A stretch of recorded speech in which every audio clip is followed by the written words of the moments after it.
Hey guys, Quick and Grizzle here back again with another video. In this video I'm not going to be talking about the Xbox One X, but kind of relating to the Xbox One X. It's actually going to be a new game release that I'm talking about. I'm playing it Need for Speed in the background. The most recent one I think came out in 2015, and that's relatable to what I'm saying, that's relevant to what I'm saying, so that's why it's there.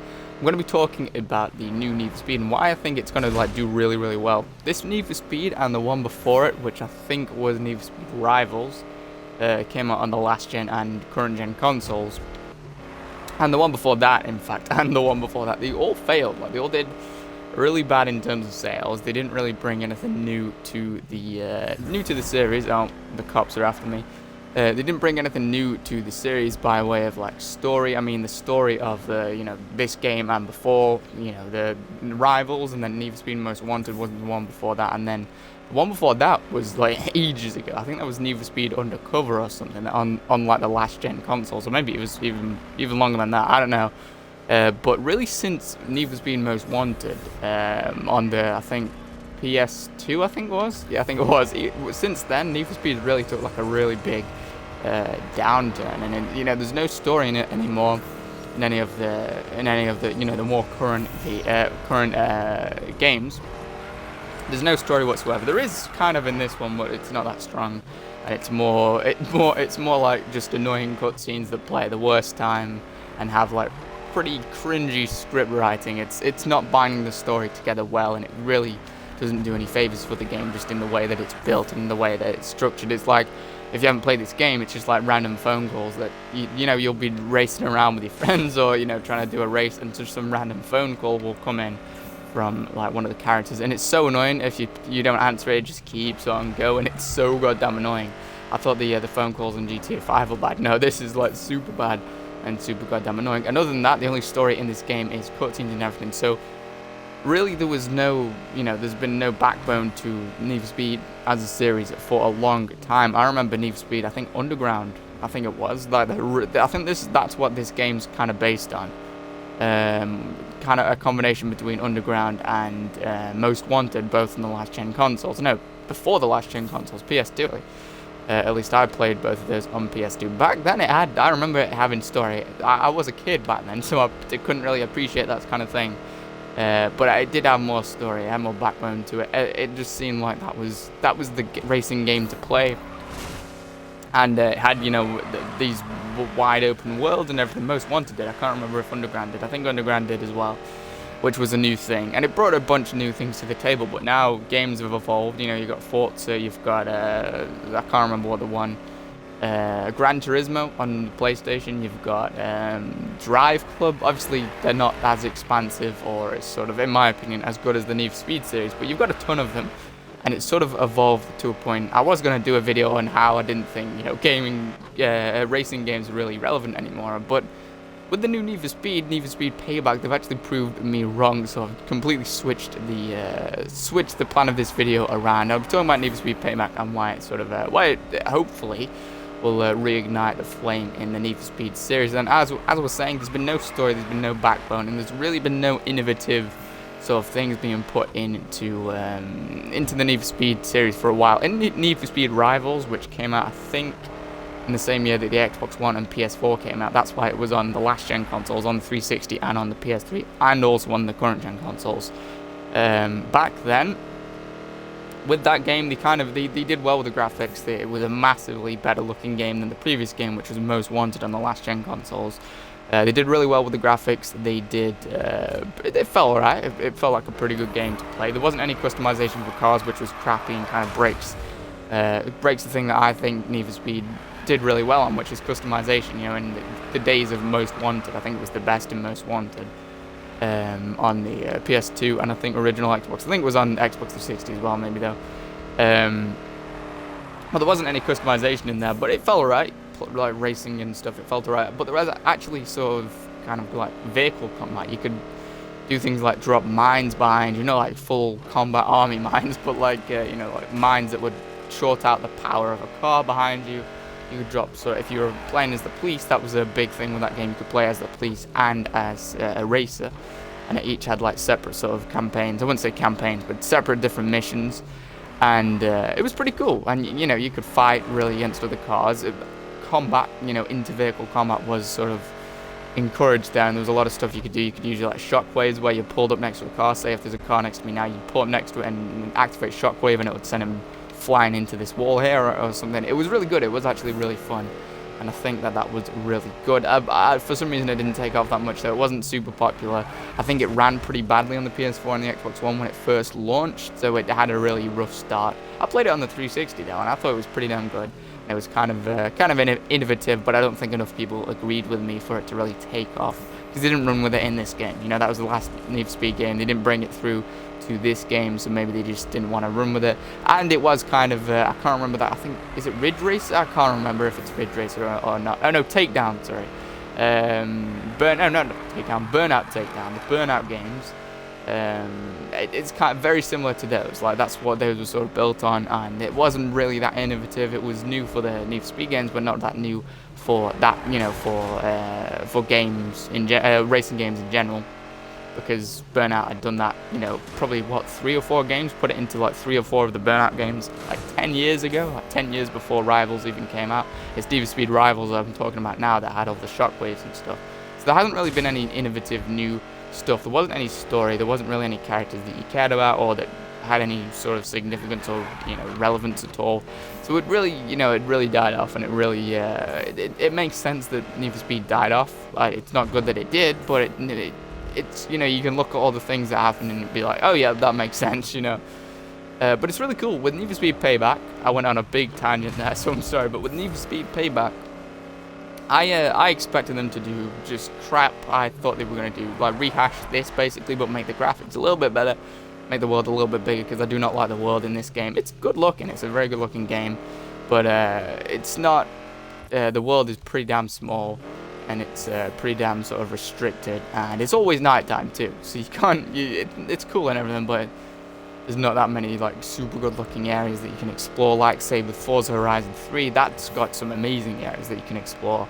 It's got a really cool world, you know, you can go around jungles and stuff. I know goddamn 4 before, that's really cool, which is why one of the reasons why Forza sold more than this game, a lot more than this game, I think, and sort of overtook it and overlapped it, I think, and beat it in terms of sales and popularity. But with Payback, I've watched, like, you can watch, they've only really released like one gameplay trailer. They've released an actual trailer, you know, like a cinematic trailer, and a gameplay trailer. I've watched the gameplay trailer and it looks awesome. They haven't shown much, but the mechanics look good. You know, it looks like the cars handle well, and you know, the cars are, you know, fun to pilot or fun to drive and everything.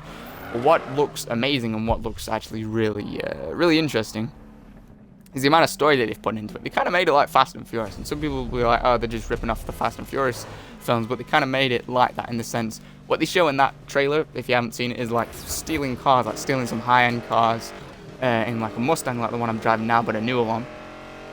And they show that that's kind of the plot behind it, and that's sort of the focus behind that game. Or not necessarily behind the entire game, but that's the focus behind some of the missions.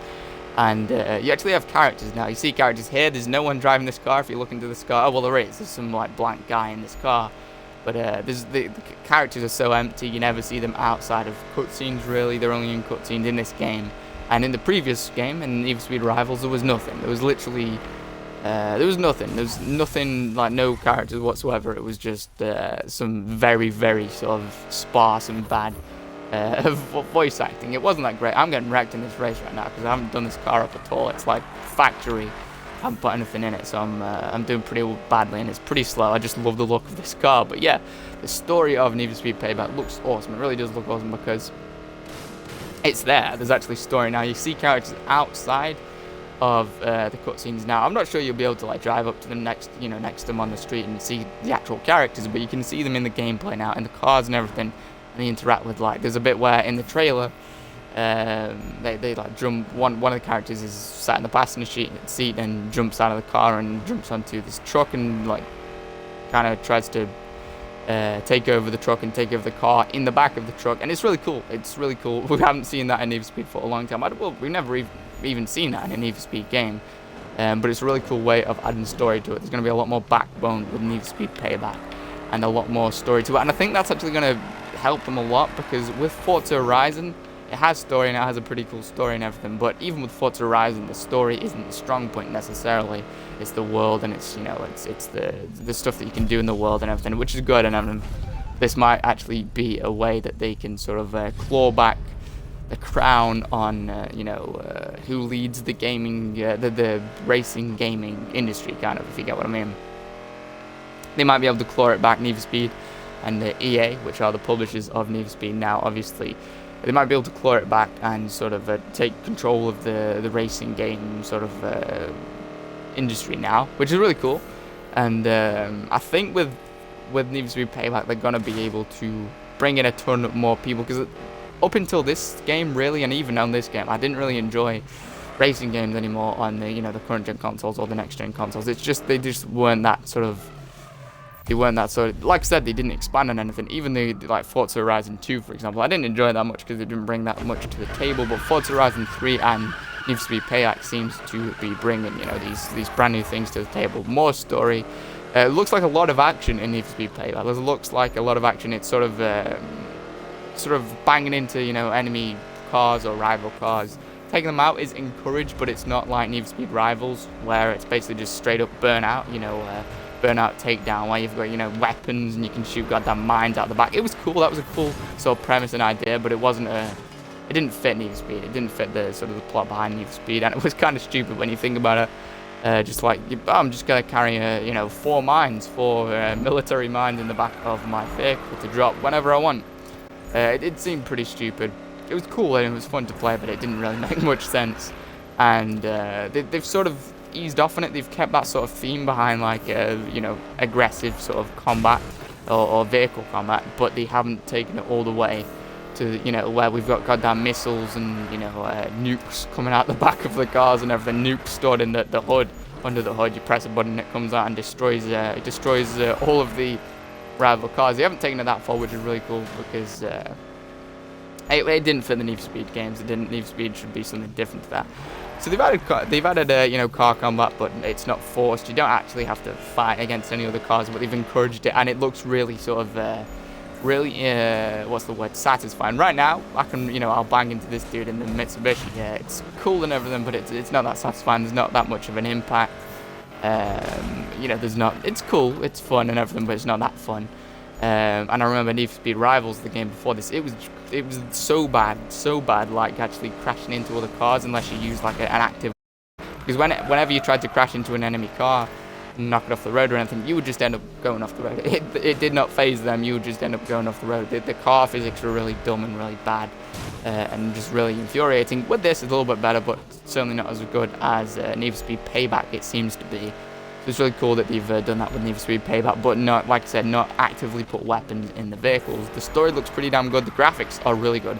I feared that what they were going to do is basically what racing games have been like for the last sort of 5 to 10 years. They've only ever really improved on graphics. There's been nothing new coming to it apart from Forza Horizon 3, where they added this amazing sort of open world game. Obviously, I know Forza Horizon 1 and 2 had open worlds, but they weren't that interesting. They were quite restricted. But with Horizon 3, you had like beaches and snowy areas and forests and stuff. I thought that was pretty cool. And obviously, The Crew is another racing game that had something like that as well. And I was sort of fearful that with Need for Speed Payback, they would just improve the graphics and not improve anything else. And I was scared about that. And I was apprehensive to watch the trailer, because it's like, oh god, it's just going to be, the graphics are going to be slightly better.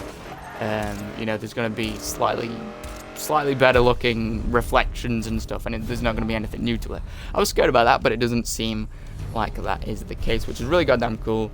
I'm really excited for it. And yeah, the world looks good as well. That's the thing that I didn't cover. The world looks pretty damn good in this new Need for Speed. You don't see much of it, but it seems like it's open. The graphics, like I said, look really good, so it makes the world look really good. And hopefully we'll see like a varied